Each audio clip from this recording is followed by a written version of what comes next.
Então, antes de falar propriamente do tema, né, de como ser proativo, como eu consigo ser proativa, eu queria falar um pouquinho da minha história sobre essa questão da proatividade, né, que é a nossa capacidade de resolver problemas, né, de resolver desafios e de antever esses desafios, né, em vez de reagir no calor das emoções e ficar preso àquelas emoções que surgem diante de um desafio, de frustração, de tristeza, de angústia, não é? Poder pegar nisso e criar.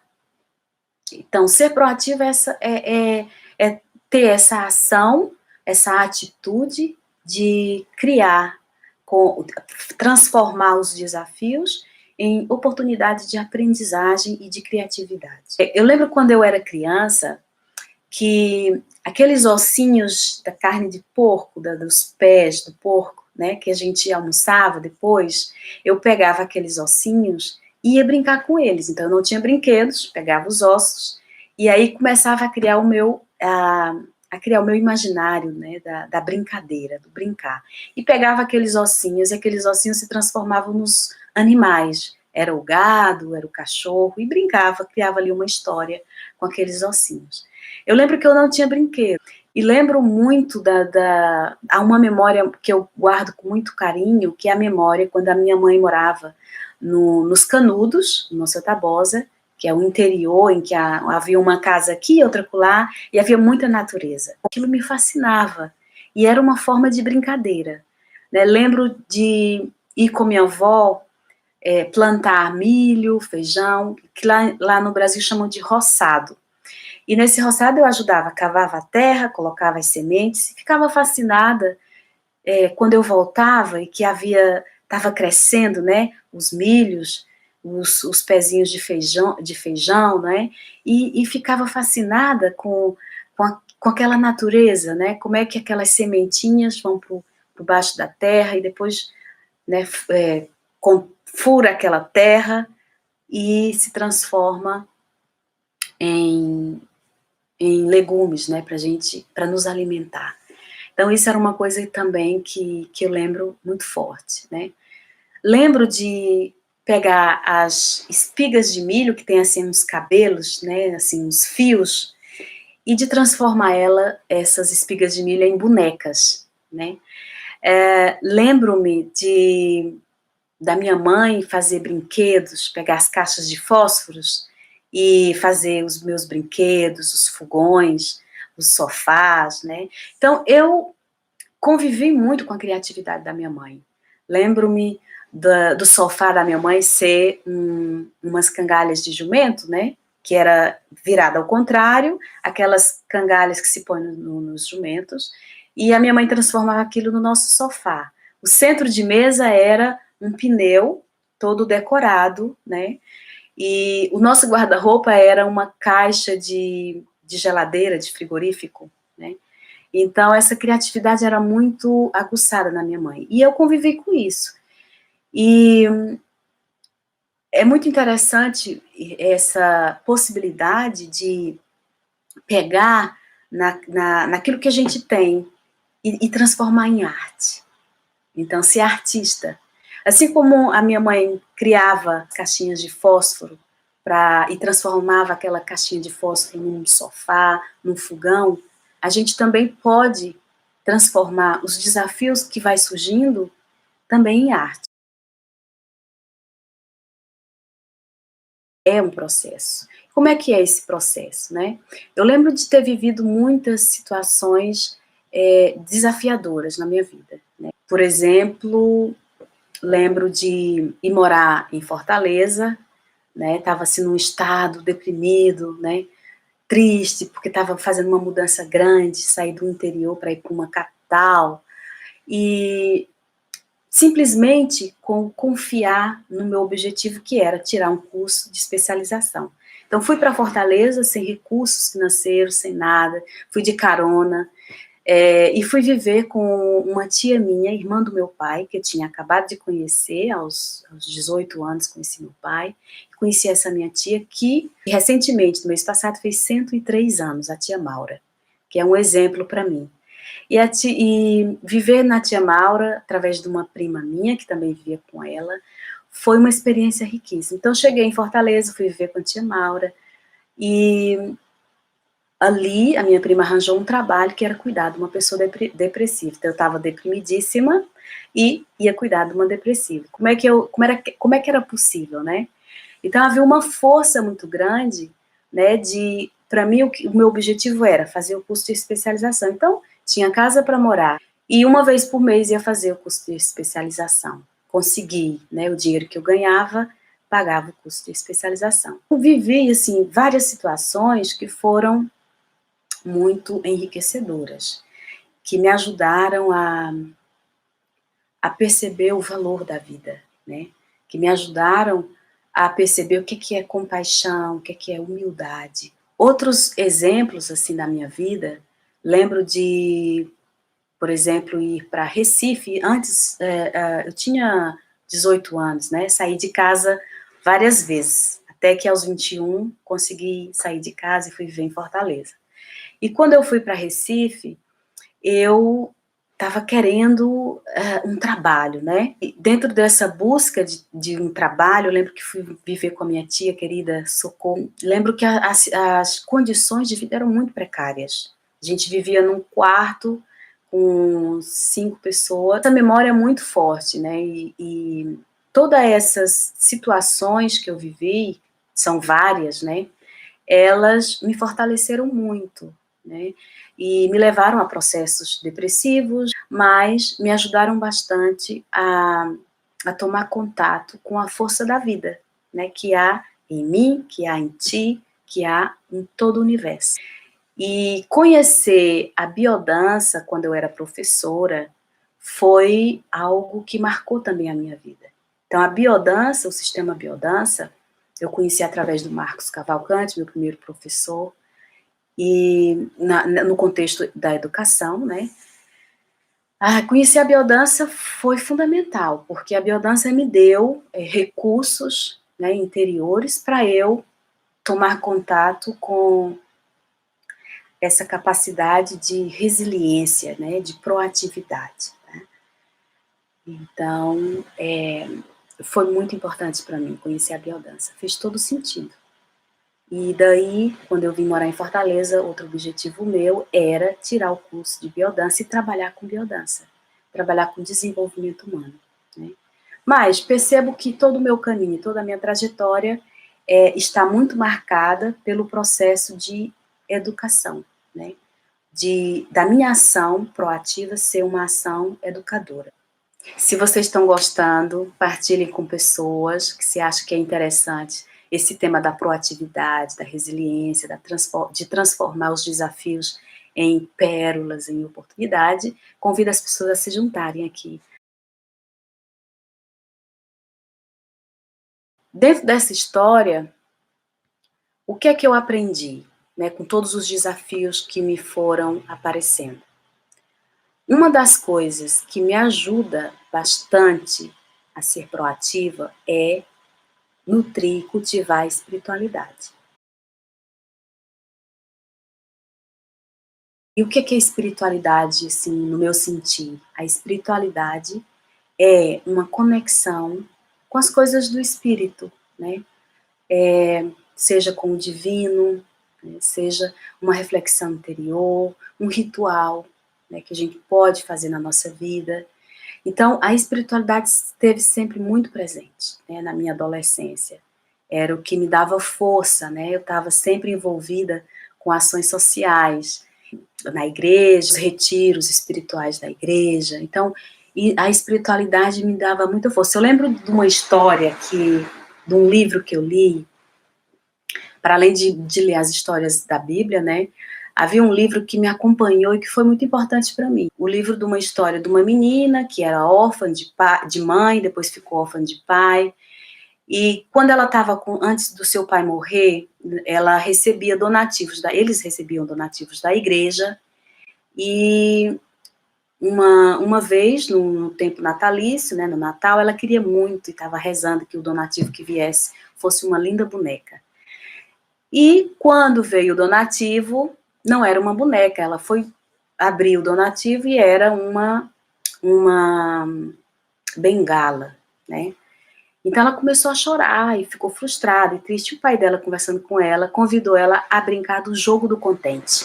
Então, qual é esse jogo do contente? Olha, minha querida filha, dizia o pai para essa menina, você tem que ficar contente por ter recebido essa bengala. Por quê? Porque você não precisa da bengala, você tem 2 pernas para andar. Então, esse jogo do contente foi algo que esteve sempre presente, né, na minha vida.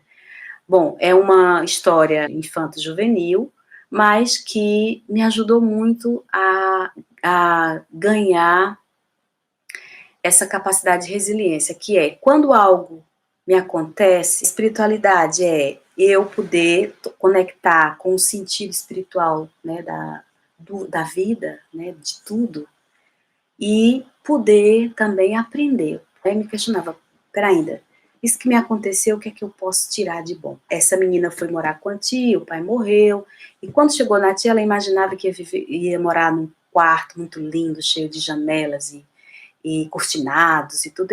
A tia colocou ela num quartinho muito pequeno, quase não tinha janela, tinha assim um buraquinho para arejar o quarto, e ela olhava, achava que ia ter quadros bonitos, ela não tinha quadro bonito.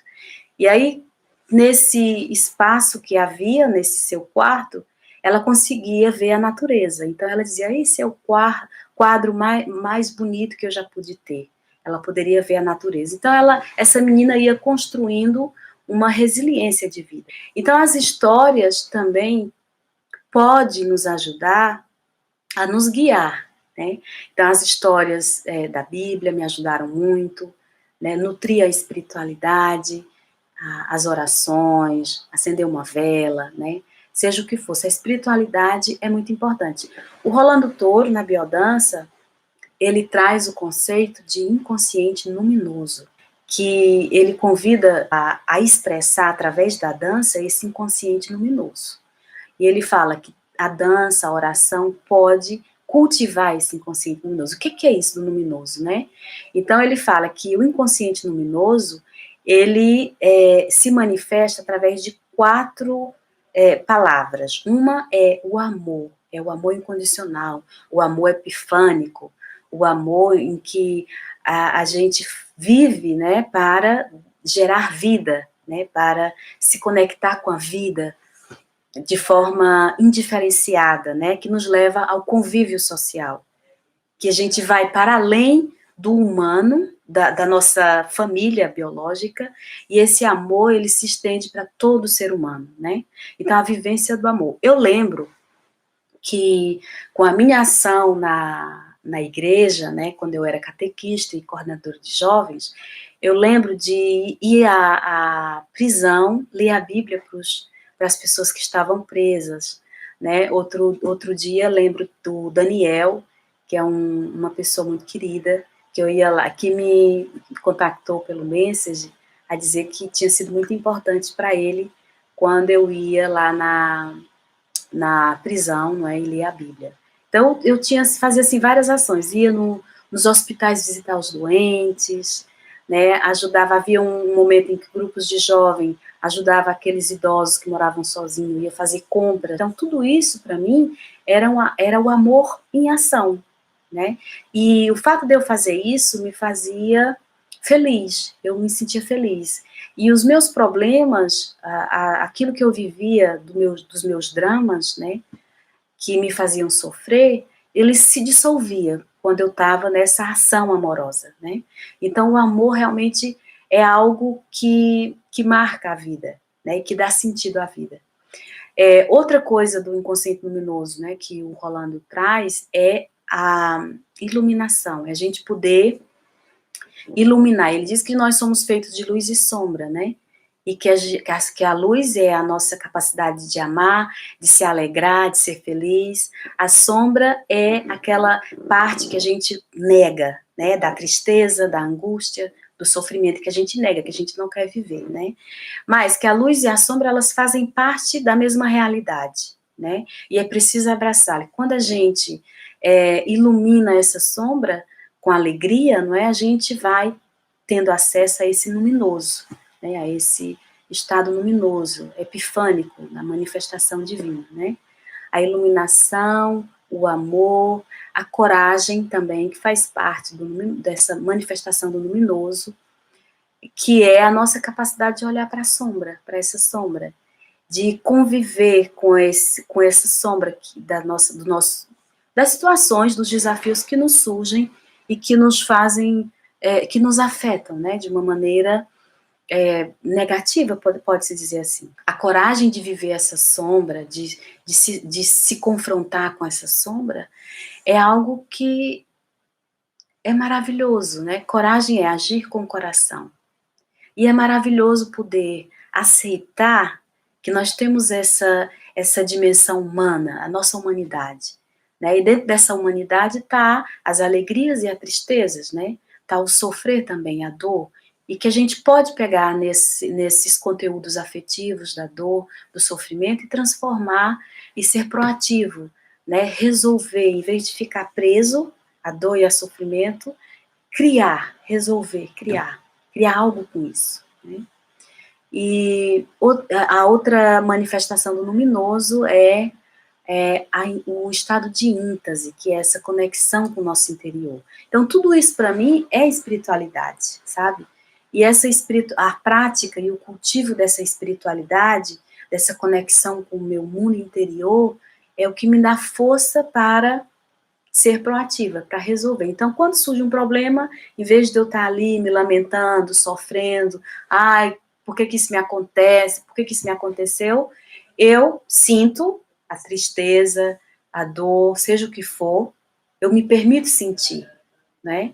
Se vem a tristeza, é importante sentir. E depois, com isso, eu nutro a minha espiritualidade, eu conecto com essa força maior que habita tudo, né? Então, o primeiro passo para a proatividade que eu diria, que eu faço, né, na minha experiência, é nutrir a minha espiritualidade. E os dons do Espírito, como diz a Bíblia em Gálatas, no livro de Gálatas, no Novo Testamento, eu sei exatamente o capítulo 5, versículo 22 e 25. Ele diz que os dons do Espírito Santo é o amor, a paz. Paz é harmonia, paz é tranquilidade na relação com os outros. Alegria é essa alegria genuína por tudo, pela beleza que existe, a graciosidade que existe, paciência, a amabilidade, que é a gentileza, a bondade, o ser bondoso, a fidelidade, né, o ser fiel a essa fonte de vida que há em nós, a mansidão, a serenidade e o domínio próprio, né, de tomar contato com esse mundo interior e gerir ele, e ser um artista de si mesmo, né? O segundo passo para a proatividade, né, e para transformar, que eu faço, que eu fui estruturando isso, né, na minha experiência de vida, né, é a adaptação à situação, né, a flexibilidade, a fluidez, é estar, essa neuroplasticidade, né, que é a nossa capacidade cerebral de adaptar-se a uma situação, né, e a poder aprender ou ultrapassar as situações, né, desafiantes e traumáticas. Nós temos essa capacidade, né? Então, adaptação. Como é que eu me adapto a uma situação que não é favorável, né? Adaptação passa pela aceitação. Aceitar, ok, é assim, eu não posso mudar. Então, eu me adapto a essa situação. Depois de sentir, depois de expressar esse sentir, essas emoções, eu vou me adaptando. A capacidade de reinventar-se ao conceito de autopoiese do Humberto Maturana, não é? Que é um biólogo. Ele fala que a autopoiese é a capacidade de se criar a si próprio. Então, quando eu me lembro da minha mãe fazendo aqueles brinquedinhos para mim, né, porque ela não tinha recursos para me comprar brinquedos e presentes, então ela criava. Então, é esta capacidade de reinvenção, né? Se eu não tinha brinquedo, ela criava os brinquedos para mim. E aquilo tinha um valor muito grande para mim. Então, recriar-se. E eu tenho, assim, essa facilidade de me recriar muitas vezes, né? Então, a vida ela é feita desse contínuo de perdas, né, de estruturas. A vida vai acontecendo, vai evoluindo, vai surgindo, vai emergindo dessa realidade. E tomar contato com essa possibilidade de recriar-me é também algo que me leva a um estado de felicidade, né? Então, lidar com a frustração, lidar com a angústia, lidar com as tristezas, com os sofrimentos, mas não ficar com ele, sentir, mas não ficar preso a esses afetos, né? Então, por isso que eu dizia que é um processo, ser proativo e transformar as realidades em pérolas, né, em criatividade, em arte, em poema, em dança, é um processo. Passa pelo sentir, passa pelo pensar sobre o sentir, né? E passa pelo agir. Sentir, pensar sobre o sentir e agir. E ter essa atitude, né? Se eu não posso mudar, eu me adapto, aceito e crio possibilidades com essa realidade, com essa experiência. Então, ser proativo e transformar é uma capacidade da nossa criatividade, que é um potencial que todo ser humano tem. O artista, para mim, somos nós. Nós temos essa capacidade criativa, né, de fazer comida, de arrumar a casa, de se vestir. A criatividade está em tudo, né? Está na vida. Nós somos co-criadores da vida. Então, a criatividade é muito importante para esse processo de ser proativo, ou seja, de resolver os desafios, de transpô-los e de criar arte com eles, né? De transformar os afetos associados aos desafios que surgem, seja as emoções que nos fazem chorar, que nos entristecem, que nos angustiam, não é? E poder resolver. Eu até me questionava se estar diante de desafios e mesmo assim se sentir feliz e conseguir rir e ter humor, será que isso não é um problema? Mas na verdade, quando a gente está ligado à espiritualidade, quando a gente cultiva o amor, a alegria, esses frutos do Espírito, como dizia no livro de Gálatas, né, na Bíblia, quando cultivamos essa harmonia interior, nós temos força para enfrentar qualquer desafio, né? Então, os passos são sentir as emoções, cultivar a espiritualidade, pensar sobre o que a gente está sentindo, ou seja, o que é que essa realidade me está a ensinar? O que é que eu posso aprender com esse desafio? O que é que esse desafio está me mostrando, né, sobre mim? O que é que esse desafio está falando sobre mim mesmo? Depois, a capacidade de adaptação e de recriação. Como é que eu posso me recriar diante das situações? Criar arte também, não é? Dentro desse sentir das emoções, dos afetos que estão ligados aos acontecimentos, não é? Aos desafios como possibilidades. A gente pode criar arte, pode escrever poema, pode dançar, pode pintar. E assim como a gente pode criar arte, a gente pode criar a própria vida e criar possibilidades, né, de se reinventar. Por exemplo, agora, como as minhas aulas estão interrompidas, né, é um momento que não é fácil, né, é desafiador, então eu estou aproveitando para estudar, eu não estou chorando, sofrendo, ai, como é que eu vou pagar as minhas contas, como é que eu vou pagar o meu aluguel da minha casa, os meus compromissos, como é que eu vou fazer? A minha cadelinha está aqui a comunicar comigo. Né, Esther? Deixa eu mostrar para você. Olha só. Ela estava aqui, a minha companheira. Olha, Esther. Ela me ajuda muito a ser proativa, Esther. Conexão com a vida, com a natureza. Isso para mim é espiritualidade também. né? Essa capacidade de estar ligada à força da vida, né? Então, concluindo, para ser proativo e transformar, o que é que eu faço? Nutro a minha espiritualidade, me adapto, aceito a realidade que eu não posso mudar e nutro, cultivo a criatividade também. Então, nessa situação, como eu estava falando, né, desse contexto atual, da quarentena, que eu não posso dar aulas, que eu estou sem trabalho, como é que eu vou fazer, né? Como é que eu faço? Então, eu vou criar conteúdos para contribuir com o desenvolvimento humano. Então, vou fazer uns cursos online. Então, esse é o meu novo projeto.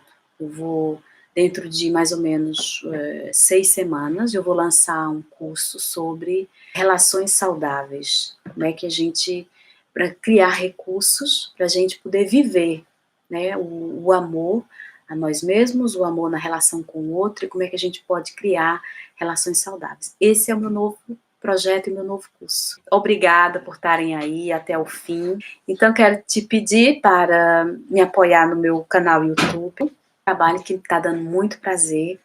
Então, é a minha forma de ser proativa, é criar, estudar, pesquisar, criar arte e partilhar saberes e aquilo que faz sentido para mim, que é viver de uma forma ligada à nossa natureza, à natureza da vida. Partilha o meu canal, convida pessoas a gostar dele, e vou ficar por aqui. Coloca lá o teu joinha no vídeo, o teu joinha quer dizer o teu gosto, o teu like. Espero que esse momento de partilha possa ter, de alguma forma, te inspirado em alguma coisa. Beijo, vou desligando e até a próxima. Eu estou presente com o canal Vida Biocêntrica no Facebook, no Telegram, no Instagram, no YouTube. Então, sigam-me e partilhem com os vossos, se acharem que é interessante esse conteúdo. Beijo, abraço e até já.